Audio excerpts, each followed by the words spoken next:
en empêchant la fièvre de se développer, on augmente l'intensité de l'infection. C'est ça, en empêchant la fièvre de se développer, on augmente l'intensité de l'infection.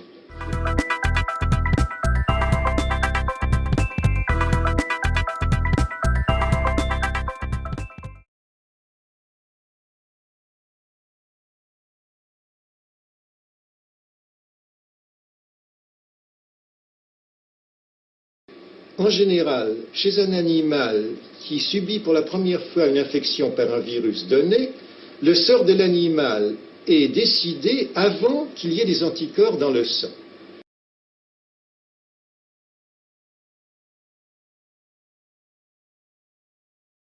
Alors voilà ce qui se passe. Un animal est infecté par un virus, des cellules sont détruites, il se développe des lésions dans les tissus, dans les organes, et puis de deux choses l'une, ou bien l'animal infecté meurt, et dans ce cas-là pour nous il n'y a aucun problème, ou bien il survit. Et alors chez l'animal qui survit, n'est-ce pas, c'est tout de même une chose très curieuse et très intéressante, des cellules ont été détruites, il y a eu des lésions dans les tissus et dans les organes, et puis à un moment donné, la multiplication du virus s'arrête. Est-ce que ça ne peut pas être les réactions de défense naturelles de l'organisme? Eh bien, les réactions naturelles de défense de l'organisme sont de deux ordres, les défenses spécifiques qui sont essentiellement les anticorps, et puis les défenses non spécifiques. Et je crois, pour moi, ce sont les défenses non spécifiques qui jouent un rôle très important, capital, dans l'évolution d'une infection virale primaire, d'une primo-infection par un virus.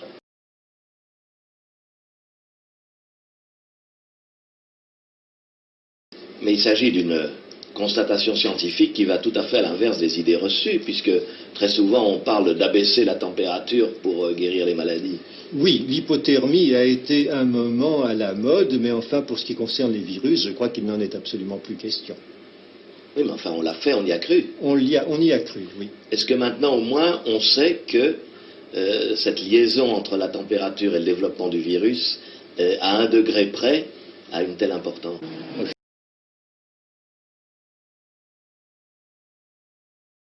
Je crois qu'on le sait, que les médecins commencent à savoir. D'ailleurs, vous savez, le bon sens populaire l'avait découvert depuis longtemps. Quand un malade avait une infection, on le mettait sous des édredons, on le faisait boire beaucoup de tisane pour le faire transpirer, augmenter la température. En somme, on revient au bon sens populaire. On revient au bon sens populaire, oui. On devrait y revenir.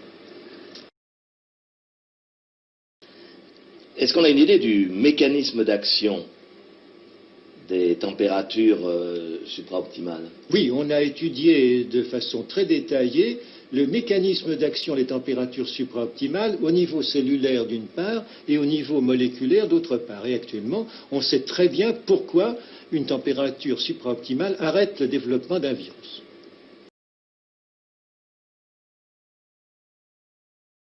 En empêchant la fièvre de se développer, on augmente l'intensité de l'infection. C'est ça, en empêchant la fièvre de se développer, on augmente l'intensité de l'infection.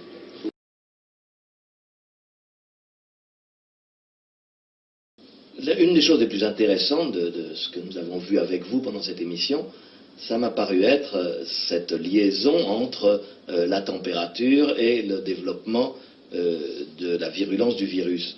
Et en particulier, la liaison entre la fièvre et le virus. Et vous m'avez dit tout à l'heure, on avait bien raison autrefois quand on favorisait cette réaction normale de l'organisme, puisque cette réaction de l'organisme est une réaction de défense, et la réaction de défense finalement la plus efficace contre le virus.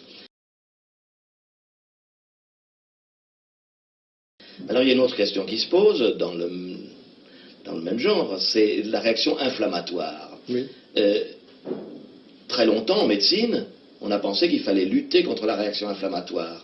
Et on a même crié victoire en médecine quand on a mis au point un produit miracle qui s'appelait la cortisone et qu'on s'est mis à donner à tout le monde et dans tous les cas dès qu'il y avait un peu d'inflammation, quelquefois même avant qu'il y ait l'inflammation. Est-ce que ce produit ne risque pas d'atteindre l'inverse de l'effet recherché? Oui, non seulement il risque, mais il produit des effets catastrophiques. Si on administre de la cortisone à un animal qui est infecté par un virus, on augmente considérablement la gravité de l'infection virale. Et on sait d'ailleurs exactement pourquoi.